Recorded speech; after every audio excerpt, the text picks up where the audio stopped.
À l'écoute, exprimez-vous en toute liberté. Bandeko Batali, Manaka, à l'écoute, Mbote, Pematondo, Ndebozali Kokoba Kosala Biso Confiance, na Manaka Wapito Yambaka, Baimboka ya Bonsomi, ya Bwanya Pemayele, Pona Komanyula, Mambi Matali Biso, Biso Nekolo Congo démocratique, Leloto Kolobela Mingi na Oitali, Musala ya Bankumu, ya autorité traditionnelle ya Ekolo Congo démocratique, Mutuya na Epinza Pona Ntombwama Ekolo Congo démocratique, Ezali Nini, organisation Yango, plan pour l'année 2021 ezanini parce que bozangi ko bosana te que ba mbilinga ezali mingi ezala na ba province na biso ba conflit entre ba ethnie ba conflit entre ba chef traditionnel lolenge nini bankumu ya Congo démocratique ba ko sunga mokonzi ya mboka Félix Tshisekedi o lelo azwi bokonzi ya Union africaine ezali libako monene pona biso te organisation na bango et kotambola ndenge nini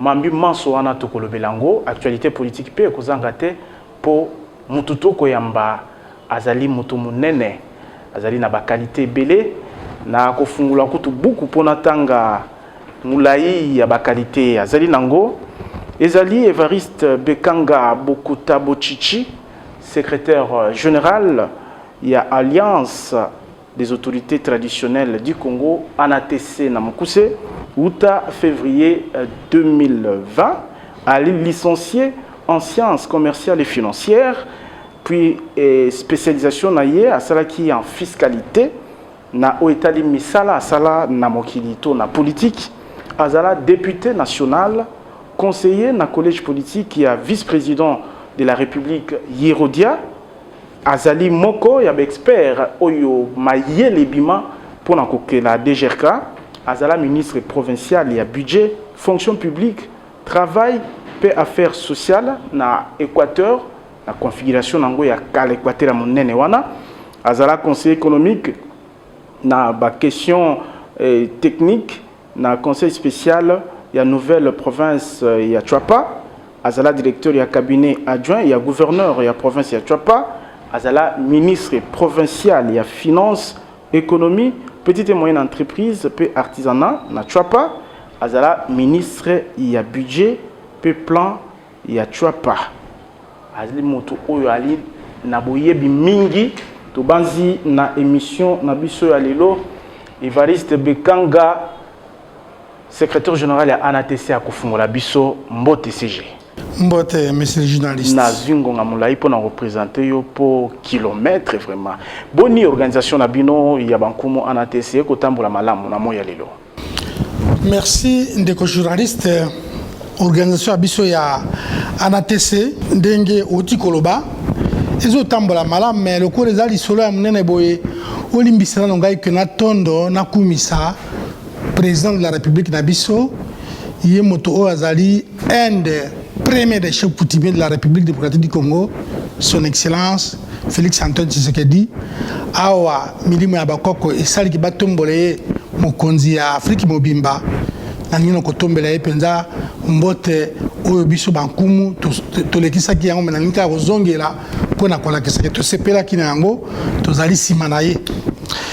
Et puis tant on a déjà kopesa félicitations boye moteme kwelinga mawa kokundola liwa ya ministre Mvuzi ministre délégué aux affaires coutumières o to tambola kinena molongo oyo asungaki biso ke to stirisa désordre oyo comment ki ANATC mitu ebele sans quoi kokufa na ye pesa ki biso mawa esika azali molimo na ye kolanda masoto za kolanda penzambe ayamba ye bakoko na biso basunga pamba te aza moko ya ba gouvernement uto e banda oyo asali ke au moins Alliance nationale des autorités traditionnelles du Congo et meka ko joui na ba droit na yango na façon ko accompagner gouvernement ndenge moko tusaki na période ya maréchal Mobutu ndenge moko tusaki na premier mandat ya président ex-président Kabila. Na lobaki makambo organisation na bino yo moko uti ko lobango awa ke ANATC komaki mitumi bale na moment tozali pezali ko planer na mutu abatuka makanisi wana ke ANATC eza na mitumi bale pamba te bozangi ko bosana te que ezali na ndeko soki na ko se permettre ko tanga kombo na ye secrétaire général ya kala ya ANATC parce que yoza ya sika et Kino Lelo à Lobakazali secrétaire général ya ANATC moi cacophonie wana ndenge nini ezali na organisation ya bato o bazali censé kozala sérieux pour ba conseil na bino ezala crédible notamment na mato loko la président de la République.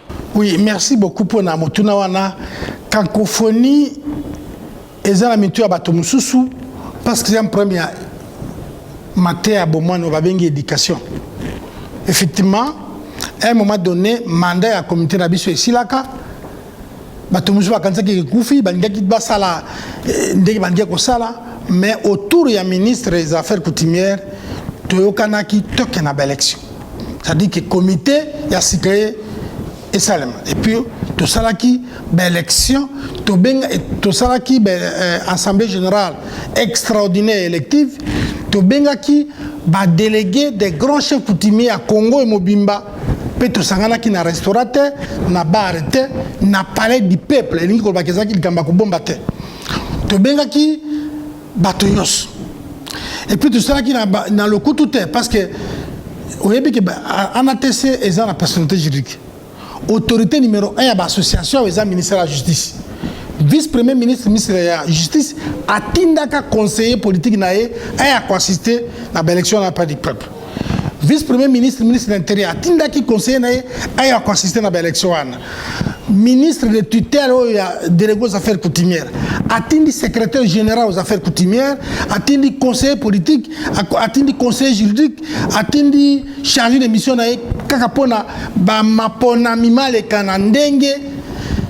Batios va consepela pour que nasima motomoka lo bateke o ngai boye bote tout ça la politique était tout ça une association il n'y a que ba konja association au baza prévu dans statut ndé bazala qui na pouvoir convoquer assemblée wana pour que l'état aya mais ndeko zo tanga wana lobi a longwate pour na faut modifier ma pour na na mabete parce que ndeko tanga été géré déjà oublié biso so bossa na ye Difima attendait à ce que le vice-premier ministre ou le ministre de l'Intérieur ou le ministre de la Justice convoque l'Assemblée générale extraordinaire élective, ce qui n'est pas possible. Nous sommes une association dotée de la personnalité juridique. Awa mandat à président Kabila Silaka, attaque au mandat et Silaka va mandat au glisser, quand le gouvernement a un convoque qui organise l'élection. De la même manière, attaque au mandat yé Difima na Munongo. Mandat silaki bangomi balé na basusu da sengala kiko ko convoquer l'Assemblée générale. Oui, mais après l'Assemblée générale wana va voter Mwami Munongo les sénateurs Topé Siepembote comme président à Zongeli Lisusu na mutu ya ANATC bino banso o bozui bibonga mais boni oko expliquer cacophonie wana parce que o expliquer ndenge mapona mesalemi ndenge nini kasi secrétaire général ya kala a kotambola be na masolo lokola ye azali kino lelo secrétaire général. C'est parce que ça politicien pour naye lokola kota ki musala secrétaire général et puis a créé ba poche mingi akoza ba aide et assistance et consort aboyi kotika et bolobi bon atika la nzela biso zo continuer asa pe premier secrétaire général secrétaire général liboso chef Mbumba, c'est quoi ça vice-président national? Parce qu'elle se comporte bien. Province n'est pas proposé comme vice-président national. Nassimanae, tout ça qui est secrétaire général, Penemayenge, n'a conduit tout ça comme conseil politique et pas chef de l'État. À BBC, mandat ici Tolongolier, tout ça du film à BBC, Bassispe André, Ayokite, Balongolier une association. Ce que ça m'a tourné la cosa la nini. En tout cas, na suivre exemple par prédécesseur nanga na tika association. Tout ça na reprise. Document juridique nini oyo koki kolakisa ke info modifie mazali déjà écarté comité na binonde eza na ngwende lelo. Parce que olobia wa bozali bato boko tambo na mibeko. Biso toza ko centeni na mibeko. Ozomona wa statut ANATC oyo eza publié na journal officiel oyo eza corrigir biso. Na statut wana et le ministre les a publié dans la date le journal officiel pas publié on a juillet oyo ezako komba biso yango wana juillet 2020 oui tu es kozwa comité national oyo za après l'élection ministre de y a justice conformément à la loi à reconnaître le comité oyo biso na comité oyo a notifié secrétaire général a notifié président Mwami Munongo nakati arrêté oyo ozomona intitulé approuvant les modifications portées au statut et la désignation des personnes chargées de l'administration ou la direction de l'association sans but lucratif non confessionnel dénommée l'Alliance nationale des autorités traditionnelles du Congo. Nakati arrêté à vice-premier ministre, ministre de la Justice, conformément à la Constitution. Au moins, nous avons un combo à Eza, au Congo, un combo à Difima Ezate. Tous les cas, Difima, as sous-membre du comité national et fonction secrétaire général, Eza revenu dans le numéro 27, comme on a Prince Coutumier, Bekanga, Bokuta, Bochichi.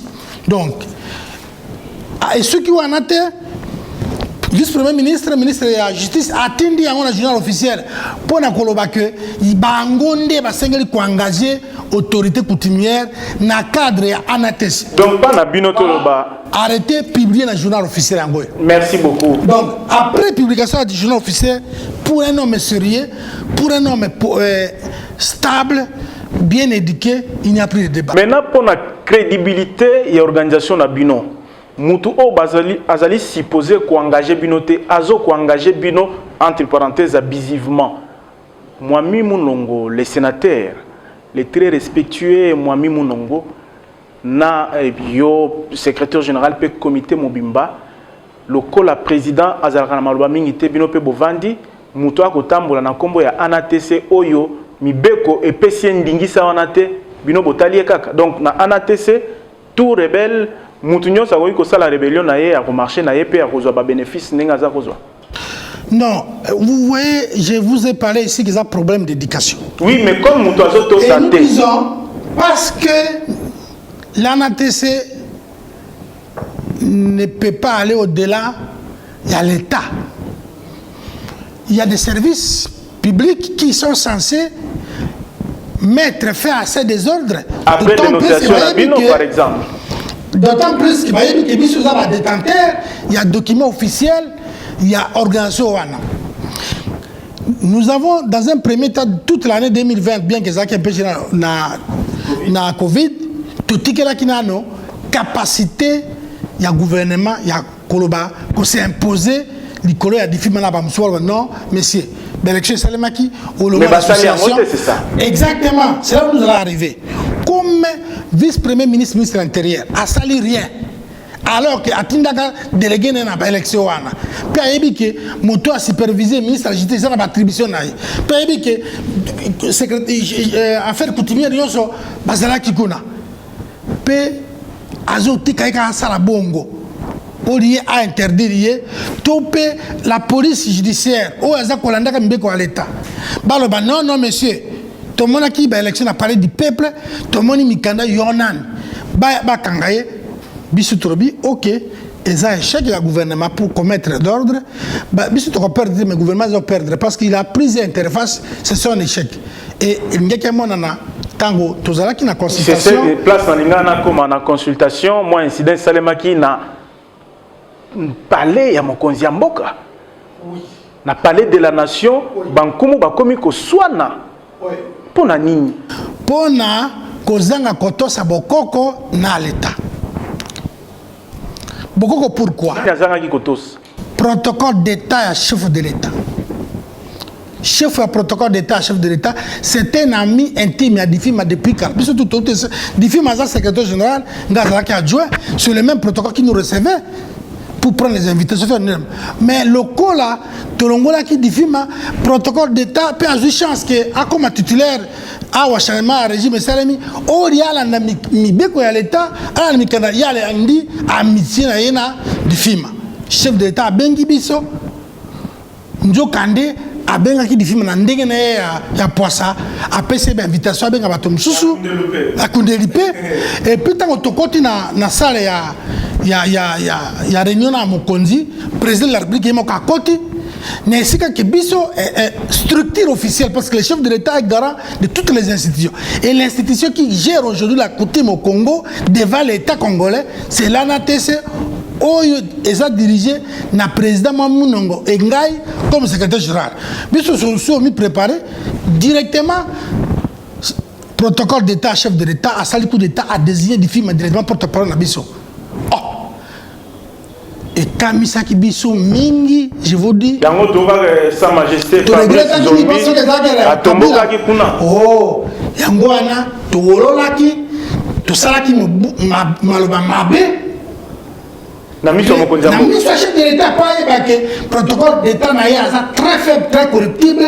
Aza motakote pembeni te parce que incident on deux trois fois bokonzi ya président Kabila président Tshisekedi doit soutenir na mu pepe ya likolo et kokitama moke parce que maloba chef faisait la ngenge koza na collaborateur marqué wana. Donc yango na chef de l'état na sagesse na ye amelaki yango atiki nani difima aloba na simazo ki biso bakolo pouvoir. Et elle a regretté le souci que comment chef de l'état Zako Yamba Bato, il y a protocole d'état, ayebi presque souci à chef de l'état. Chef de l'état a commis le coup la moto Zako Bela, Père Bé Anabeli, yo mwasi nangai, yo ndeko nangai, luki nangai médecin ou yakubi kisangai. Mais talaka na esika tatindi yo mwasi na ye leki na ye ndeko na kozwa médecin pour na intérêt privé na yo na orgueil na yo na lolendo na yo yo tiki ba vrai médecin au chargé protocole à chef de l'état mingi. Oui, mais c'est lui qui a fait ça. A qui kozwa n'importe qui et tu à côté là et pas na biso nulle part où même tant que président Mobutu Azalaka, Kassavubu, na président Kabila, jamais chef de l'État amba chef coutumier, bon on mona kuna na kati bato akiti wala, on mona kuna na kati ba peuple autochtone, on mona kuna na kati ba chef coutumier bazana na fait de route signé na gouverneur était talaka erreur monene au protocole d'état salaki na difima.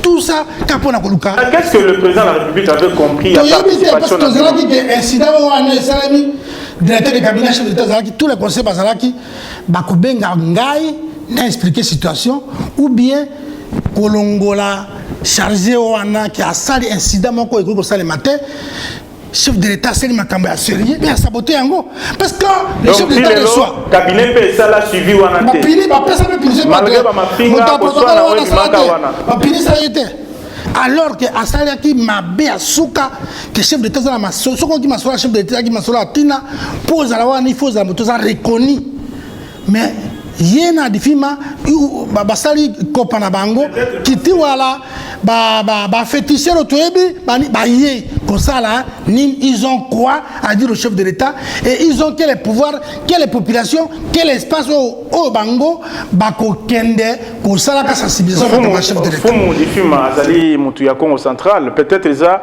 pona ileko wana zako lenge la paix dialogue ya bani Congo pour kimia ezonga peut-être c'est pour cette raison que ba ko kipe ko ben ça surtout que ancien secrétaire général je crois que makabezelo ka Congo central asala ki dialogue salema ki yo moko sur 26 provinces basali réunion baidi yo balobi yo jamais ki kozala secrétaire général basuki wana te balongo la kati association ozala libabe te ozala libabe mais si quand on dit au fait une année deux ans on mikitisa yo ana okebe ki kozala dialogue na province na est-ce que le dialogue est salemi et salemi te échoué parce que aza koluka kola kisana miso ya bato kazala bokonzi moko boy oh rien aza ko représenter rien du tout.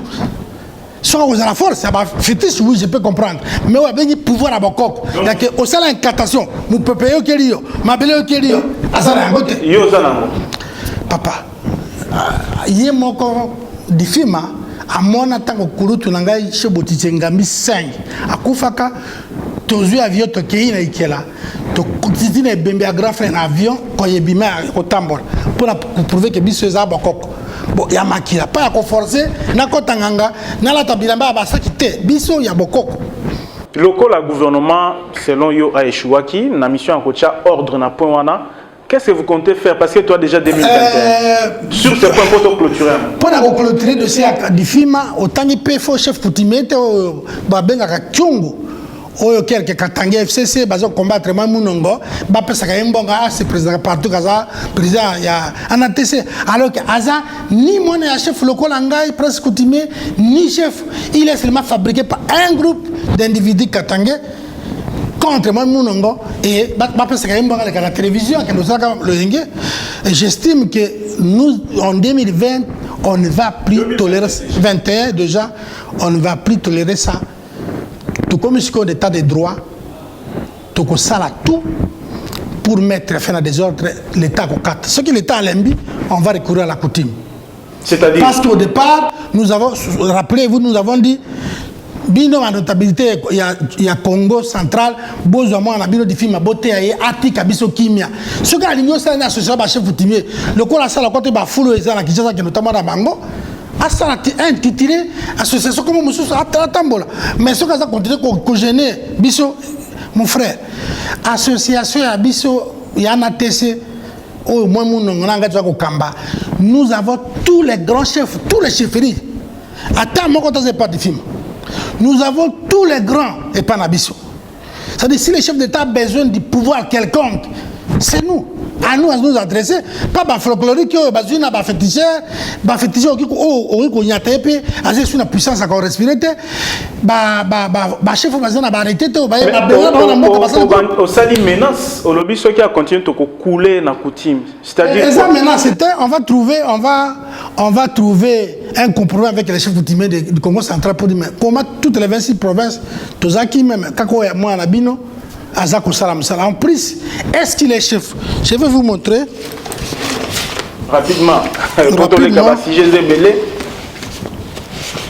Tozana. Mikana Mokawa. Mikano Ezawa. Ezani. Il faut qu'on y ait des choses. Est-ce que Difi Maza chef? De par sa conduite, comportement et publiquement, nous avons un chef de chef tout le temps dans la télévision.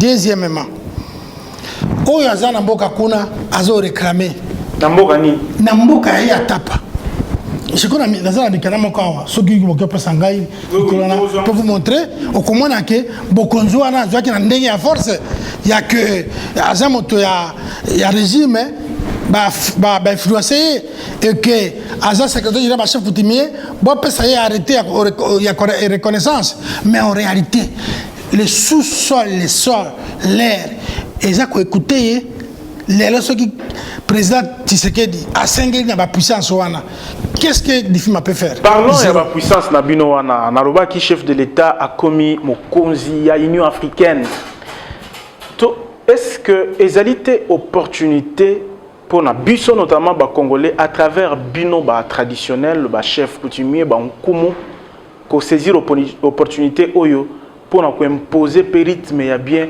sécurité un peu partout à travers la République, conflit ethnique auto comme on a ça et là entre chefs coutumiers, entre ethnies, entre chefs de groupement et mais comme aussi la kimia et kota pio ezala na Congo Est kuna ko kufela chaque jour. Non, na ko banda na voir dans niveau ya Afrique. Président de la République ou ya comme il est là, président de l'Union africaine, son excellence Fati a une chance, il y a que tous les rois d'Afrique basali qui association. Tout ça qui dans le forum des rois ou tout ça qui na Kadhafi. Puis quand il y a baroa là ici, babimisi au conseil des sages. Kadhafi le président, le feu président. Tant que tu as un projet, biso tout tu as un projet à cause là États-Unis d'Afrique, tout ça qui forum. Il y a tous les chefs, princes, princesses. Ngaïkou Tunazaki nommé prince, il a géré tous les princes coutumiers Afrique centrale, na Kadhafi.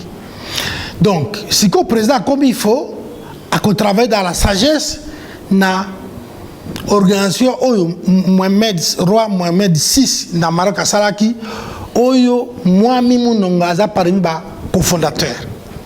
Bangonde, chef d'État Afandi a bengi bango likamo na sala nini. Yango na kata message to komela ki ya félicitations to insera ki likamoko à partir bien que priorité zanano intégration régionale pour na ba totika ba douane to sala boy mais likambo pe ya kolobate au cas de conflit ba mekala ko rekunda ba grand chef coutumier wana pour que ba conflit ici là ndenge na biso moko au moins conflit à Bitumba et tika la rancune règlement de conflit de justice et tika la rancune mais jamais règlement conflit coutumier et tika la rancune ba toison na bomoko na Pacifique on a d'une manière africaine na Congo déjà on avait déjà amorcé quelque chose il manquait attention à la directeur de cabinet chef de l'État. Yakala, Vital Kamerhe. Oui. Parce que ministre des Affaires coutumières, tant que qui a arrêté et tout ça l'élection, arrêté et bimi, bah publié dans le journal officiel, nous nous sommes engagés à travailler dans Bomoko, ça dit que des ordres et ça a ressuscité. Oui, à côté de boulot quoi, bah diffima, allo banaye ou bah benga les chiens à bois, la caravane passe. Et c'est comme ça qu'on a qui est déjà ministre des Affaires coutumières jusqu'à l'Iwanae, jamais assez à voyager sans aller dans la carte de délégation. Ce qui a été motomusus. Donc il y avait déjà la communion, unité entre le gouvernement, il y a Excellence Fati, à travers l'autorité de Tite. On a déjà fait des voyages au Katanga, au Bandundu, au Congo central ici. Est-ce que ceux qui sont directeurs du cabinet chef de l'État, Zalaki Mwakilo, ils étaient, parce qu'à l'époque, Bazako soupçonnait bien qu'aux approches, il y a FCC, il y a président Kabila. Non, c'est pas peut-être couleur Ouana et causer bien préjudice. Pour être clair. Ouana, aussi ton même yango kala. Qu'est-ce que cela signifie? Le chef de l'État lui-même a répété dans la consultation. Quand vous êtes élu président de la République démocratique du Congo, vous êtes élu. Les premières personnes qui sont après à travailler avec vous, ce sont ces chefs coutumiers.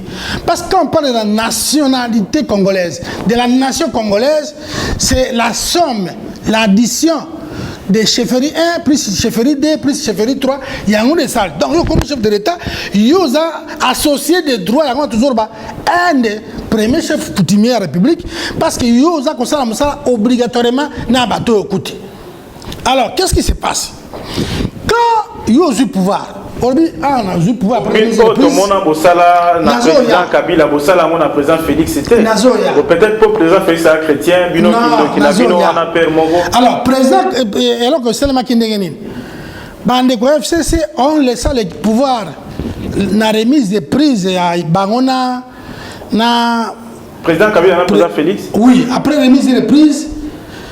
Nous imaginons que Bazalaki a une mauvaise volonté à Kolukake après départ de Bango. Ah oui. Je parle du régime, non? Du régime passé. Oui, parce qu'on posait question à Moké. Oui, oui. On a fait des cérémonies à Mobutu, à Kabila, père, au Kabila fils. Pourquoi Tshisekedi tout ça, Yango, la cérémonie? Ce n'est pas parce que Tshisekedi dans ça. Chrétien, non, tout le monde est chrétien. Non, beaucoup qu'on soit, ils ont au-dessus à Bondok. Parce que c'est l'ascendance spirituelle. Nicolas, nous avons dit que les autres problèmes, il y a Tango, Bandeko Bamonika Tokei, parce qu'il n'a pas ça qu'au Tokei, soit que tu sais que de pouvoir à moi, mais ce qui passe à l'Ebiso, tu peux essayer tant qu'il y a de sous union, unité, soutien à chef coutumier à Colombe en action. Donc on avait planifié déjà son échec.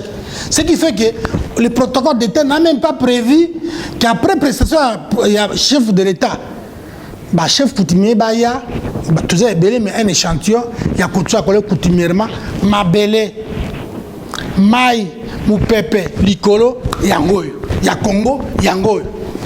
Donc, c'était un coup coutumier, bah, ça, on a président Kabila. Nous n'avons jamais refusé de faire ça. Si l'élo, na ndenge na bino ya bonkumu, Maï, Mabele, Bazamba, na Mopepe, Bopesa présidente. Donc, Azan en côté. Tout ça, la cérémonie en terre, parce que na remise de reprise, le coup Bazaki n'a espoir que Tshisekedi, à Kokoya, on n'a pas prévu ça. Et nous ne pouvons pas toquer la porte parce que les secrétaires généraux de la présidence, Azamongo, Ayebi Bilokoana, Kabi, Nani, directeur de cabinet, Nani, à l'époque c'était. Kamere, et puis on ne pouvait pas forcer parce que on va compter dans le Yengue, toujours dans la Bango et les là, Biso Toza Kolobate, président de la République, son Excellence Félix Antoine Tshisekedi a un appui à Bissou, malgré ça, à 100%. Et nous disons, il est question que afin d'aller le Nengi ici là, abenga moi-même non, abenga ndai. Nous connaissons quelques têtes autour de sur le plan coutumier pour la Moussana et Longa. Voici ce que vous devez faire. Mais bis que déclaré en la télévision, donc sa déclaration de Yamba bis il y a mon caïbi que association de Banda président Fouamba après président Fouamba président Nimi après président Nimi président Moitiav après président Moitiav aujourd'hui c'est mon nom. Il n'y a pas une autre personne. Et que à ta association Mike va chef coutumier balati bateni wana folklorique mais bonganga bokonzi bozai pas na bangote. Donc ces questions à Koloba moi nous yaka na bateau yayo bazar reconnu na coutumier à toute la République bolobi boni tout ça la bonne ya bisuna ye tout ça utile na sécurité par exemple bisuna président à l'époque de Mobutu l'alliance était un service personnel à chef de l'État pour la population Mobutu tout ce qui est question sécuritaire au Salimbeba quand on est dans l'église catholique basé na sécurité à quelqu'un bibi na paroisse to na nini c'est comme pas évêque asatini archevêque et comme na cardinal tini na Rome ndenge Mobutu organiser ba chef coutumier donc ANATC à l'époque ils avaient un service que moindre erreur au gouverneur au ANER au DGM au policier au gouverneur au salaire ANATC ya mboka wana ese tini ANATC à territoire et à territoire tina province à province atindi na Kinshasa chef de l'État Keba pourquoi Mobutu abandé ko sala ndenge wana on m'a échec ya président Kabila oui tu échec na échec ya président Kabila ezaka kateke yemoko azalaki na capacité à gérer mboka te non échec ya président Kabila euti na bizaleli ya ba chef de secteur ya ba administrateur du territoire ya ba gouverneur ya ba général la police, il y a un babi de pouvoir, basali ba dégâts mingi. Et le coup la Tshisekedi le président Tshisekedi a lobaka que yena zana bila ko présenter la population président Kabila memine mukumba ya berere ya bato ya tiaki aiba ko punir bangote. Quand un simple policier, un commandant arrête chef coutumier en province dans les territoires, quand les régime Kabila. Quand vous violez une femme d'autrui, régime Kabila. Quand on détourne les deniers publics, tout autour du Kabila. Njokane Kabila, comme individu, n'a pas commis tout ça. Et c'est ce que nous disons au président Tshisekedi. Yohano Zui Batolamosara, Keba. Obazo Ibaka, Obazo Betaka Bafimbo, Anera Kosala le trafic d'influence, police a coabisé, juge Oyo a coabisé. Nous sommes là ngonga ya l'élection kaka régime ya Tshisekedi. Donc Tshisekedi il fait le koloya Mobutu. Mobutu zaka degin nomination de postes représentatifs. Il faut consulter le chef coutumier. Donc à la utiliser bino loko la service secret. Ba nommer mon total PDG. Ba kotuna ye impact ni na pouvoir na ye na mboka. ANATC qui s'est informé, ANATC province Botala. Est-ce que moto ana bayebi na mboka? Est-ce que ça na bonne moralité na mboka? Est-ce que ce ka zumbo on a koyeba kotongata po na mboka? Akosa lokole école na mboka.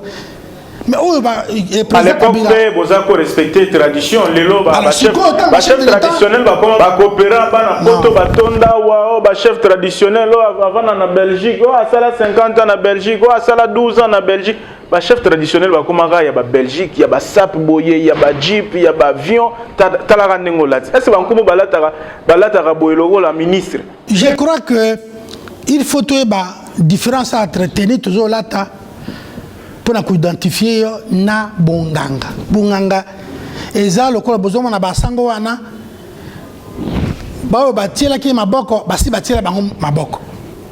C'est ce qu'il a. Même ce qu'il a sur il a encore le pouvoir. La difficulté qu'on a, c'est que quand on devient chef de l'État, plus Flamasson à Koya, Rose Croix à Koya, Boya Koya, mais au bout de ça, d'après qu'on a vu ça, et qui peut lui dire ça? Il n'y a que nous. Au Équateur, on a habité, il faut préciser, je crois, en Chopo, il y avait élection assemblée générale kuna po na ba chef traditionnel ya ANATC ya Itukawana mambi kuna ilika kindenge ni makambo kuna. Vraiment mon frère, c'est là où je suis encore en train de remercier les défunts ministre parce que tout aussi ça va conflit coutumier toute la République et la bonne manière il y a aussi tous ces conflits et ça il faudra que les chefs de l'État les ministres de l'Intérieur ou aux attributions il y a affaires coutumières à accompagner Bisso tout ça une commission mixte et c'est ce qu'on a fait avec l'acteur secrétaire général jusque ceux qui n'a pas mis en akekuna car pour nous réfléchir comment aussi ça va conflit il y a coutume na ville à Kinshasa et puis au tout comme c'est na Mokoto donc biso toyokana kiboy pour na aussi ça conflit faut tout na mibe ko aleta na bokoko chef autaka na libota mais likambo ya ba député ba gouverneur ba influencer ba ministre ndesi za ko beba mais et là comme ce faisant que l'association n'a pas assez de moyens à l'époque nous on recevait assez de moyens par le président Mobutu. À l'époque, premier mandat président Kabila, nous le reconnaissons qu'il était avec nous. Mais depuis que le président Kabila a joué au entourage, quand vous étiez avec lui, qu'est-ce que vous avez fait en concret?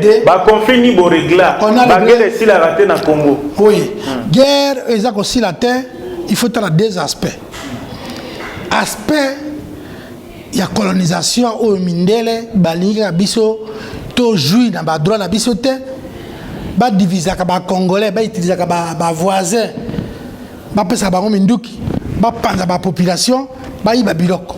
Wana, aspect wana, tout le monde qui évoqué Ango, pour na koloba que ce que Zabongo, chef de l'État, a payé sa Bisso ba moyen, to réunir quelques chefs coutumiers, to réfléchir. Qui est qui d'après beaucoup qu'on a capable d'influencer Feya Bitouma na Est. N'oubliez pas que na Est il y a beaucoup de chefs Bomi Bango au Bakoye qui luttaient contre Babylone et Salema. Et bah successeur et Salemina en pleine guerre, d'autres sont des chefs mais ils n'ont pas été intronisés dans les conditions qu'a Sali Boye Bakoko Babylone Sali Makambo. Et maintenant nous l'Ouest, les centres au Kassai et consorts.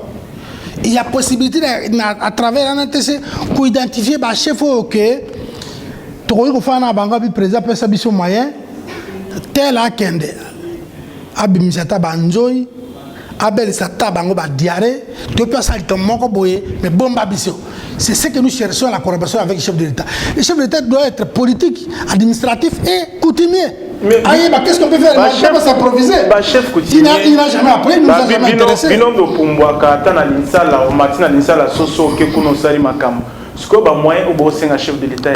Non. Je vais vous donner un exemple. Vous avez appris que Zimbabwe, Namibie, ont cerclé les rebelles.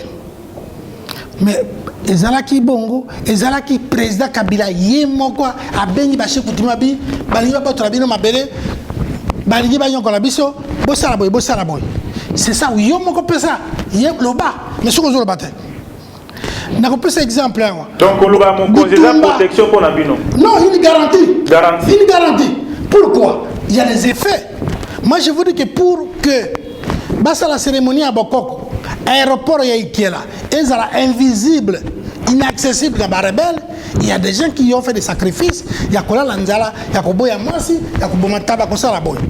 Mais en contrepartie, il fait ça là. N'a pas dans le pouvoir, il fait appeler ça mbo, appeler ça biloko. On ne peut pas vous sauver dans le pouvoir, et vous avez chef Azak a souffert, chef Azak a gouvernement, n'a pas entreprise.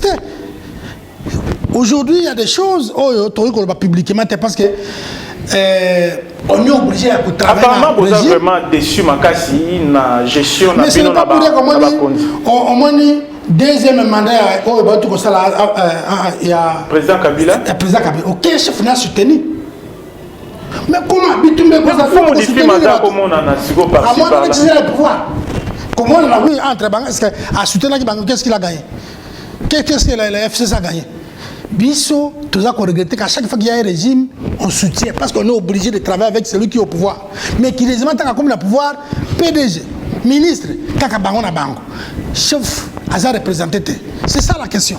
Et nous voulons avoir des garanties. Vous voulez qu'on vous aide? Oui. En contrepartie, nous gagnons quoi? Parce que c'est aussi la politique. Quand vous conditionnez aussi... Ce n'est pas une condition, c'est une collaboration. Les populations, ils ont la population, bino vous en essayez, on est banzela, érosion, zobukana, batubako, kufa, chef à quoi c'est que la base n'est pas que je m'appelle Masolo, Aneza, Masolo, Abissuna, président de la République. Tout ce qui est ministre et intérêt à Zalaki, na obédience à cause de chef coutumier, cause de maquillage chef coutumier, alors que bien Abisso Bima Kambo. Donc on a baillé, bino route, donc on a donc c'est la difficulté. Or, Bisso Kébike, n'a pas cet exemple. Bon, mon aki, Nangonga président Kabila, ba rebelle na ba Rwandais, ba kota en aéroport, awa. Au moins, il y a des gens qui ont été la machette, qui ont été la minduki. Ce n'était pas le pouvoir coutumier qui avait agi. Mais pourquoi? Parce que nous avons été motivés par le chef de l'État. Après, moi j'ai été député national, quand j'étais député national, par la volonté du chef de l'État, parce que nous avons beaucoup travaillé pour Nakosungaï. Et quand nous nous sommes rendus compte avec Kabila, rien du tout, aucune bonne réponse vis-à-vis de Nabiso. Dans l'élection qu'on promet, Nabiso rien. Deuxième élection, à aucun mot, il y a un ATC pour nous soutenir le président Kabila. Il y a qui n'a pas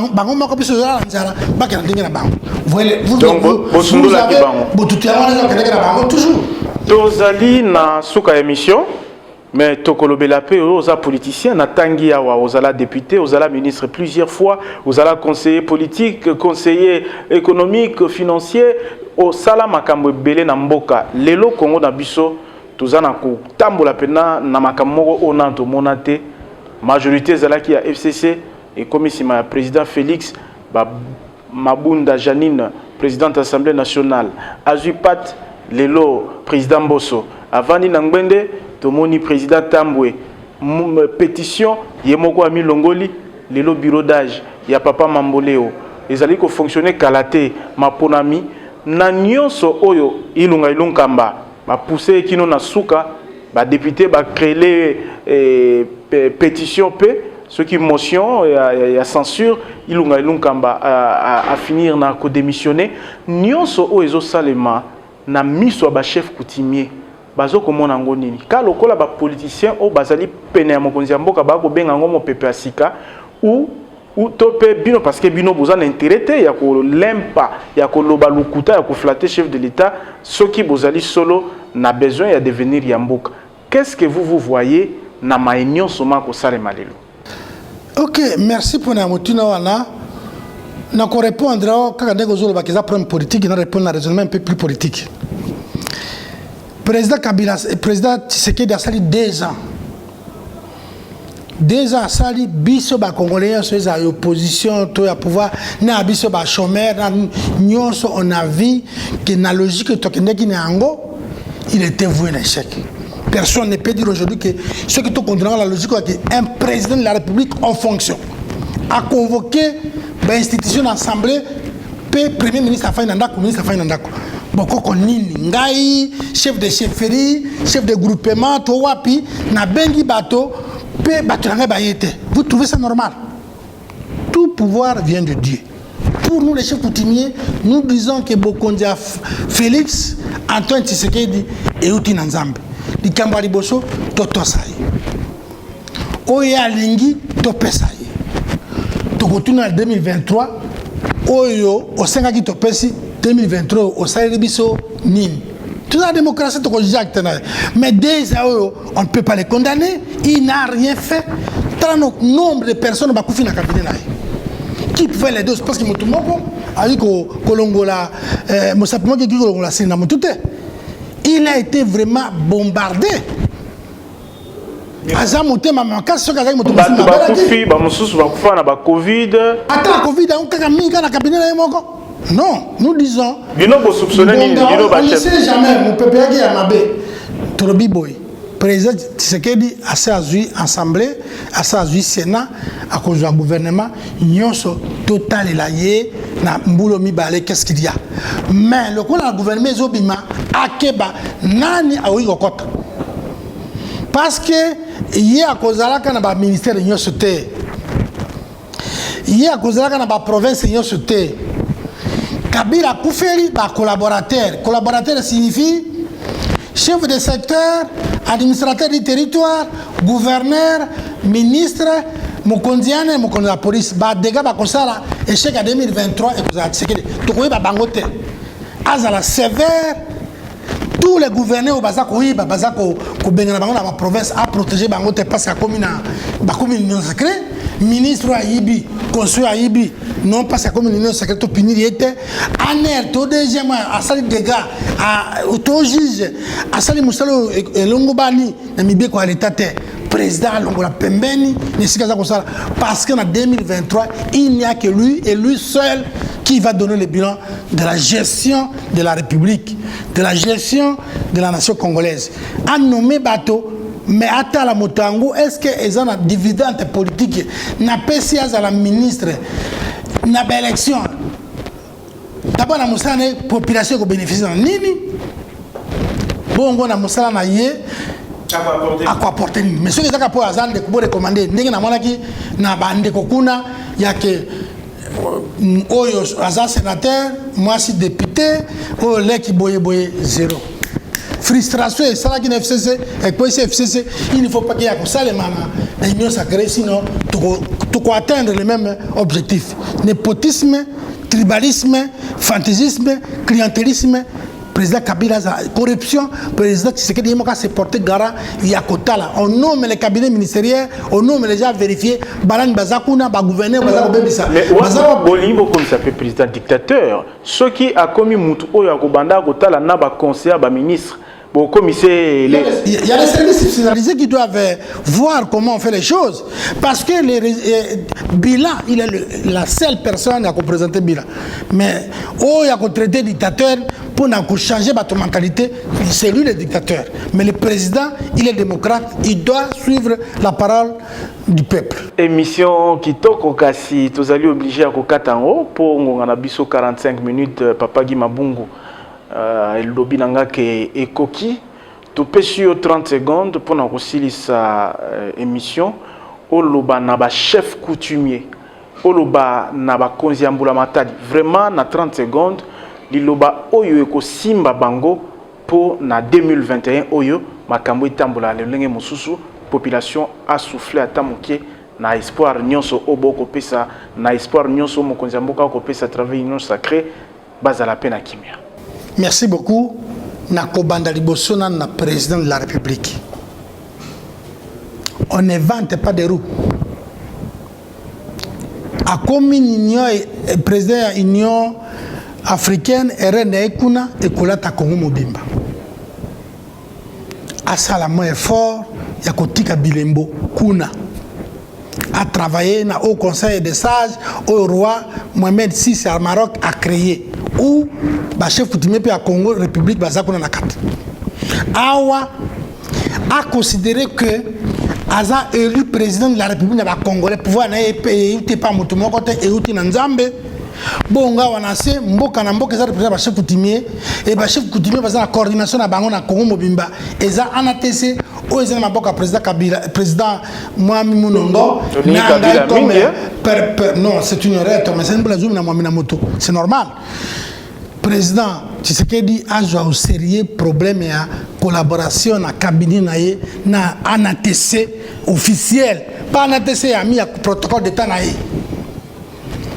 puis à l'objet peuple d'abord il Goloba moto ya le premier ministre il fait déjà moto ya meseni ko kaba moto a ebike Dikambesale kuna yuko intervenir na ndinga ya Kongo Mobimba eza le suite premier ministre ezalaki wanaka soka za moto ya Lumbashi akendeka Lumbashi soka za moto amani makena ba manie makena province musute mais au moins premier ministre o azana tendance ya kolobate naza au service ya peuple à travers président de la République c'est lui qui fait sa volonté Botondi to bazi ke ba chef coutumier dans le bina bango mwana yoyo a commis président de la République président de l'Union africaine. Président de l'Union africaine. Bissoyon sur le Congo Mobimba, Tosimba, président Tshisekedi. Cabinet naïe et l'Angola, blocage, na des ordres pour entretenir. Parce que quand la majorité va chef de chefferie, on a ATC. Contre le président, parce que cabinet naïe, ça coûte des ordres, na fumu di film na ba mususu. spirituellement, il y aura des dégâts. Botondi, Prince Évariste Bekanga, Bokuta, Bochichi, Ikela, Nabagisit. Oui. Vous allez secrétaire général, il y a ANATC, Alliance nationale des autorités traditionnelles du Congo, août à février 2020, licencié en sciences commerciales financières et puis spécialisé dans la fiscalité, aux ala député national, aux ala conseiller politique, il y a vice-président de la République Irodia, aux ala expert, oui, il y a DGRK, ministre provincial plusieurs fois, aux ala directeur, il y a cabinet adjoint, il y a gouverneur, secrétaire général actuel, il y a ANATC, Totondio Ponangonga, puis na Manso au Symboli, to banzete moto na moto o alandi et kosungaye. Tokutani na occasion ya Sika. Totondi bino bandeko balandi, mingi pe totondi président national ya ANATC, le sénateur Sa Majesté Mwami Monongo, où il y a Pessinzela na secrétaire général Laleka na etando pambate bango kuna discipline ezalaka et biso vraiment to moni yango ndenge lekaki yamboto yamba secrétaire général Papa Guy Mabungu Gelor Tawaba Fabrice Bengo Trésor Dako Ariel totonji bino obandeko na attention po bopesaki na manaka oyo ezalaki mingi concentré na bankumu pambate bazali pe moto ya pona biso botika na kimia. Au revoir.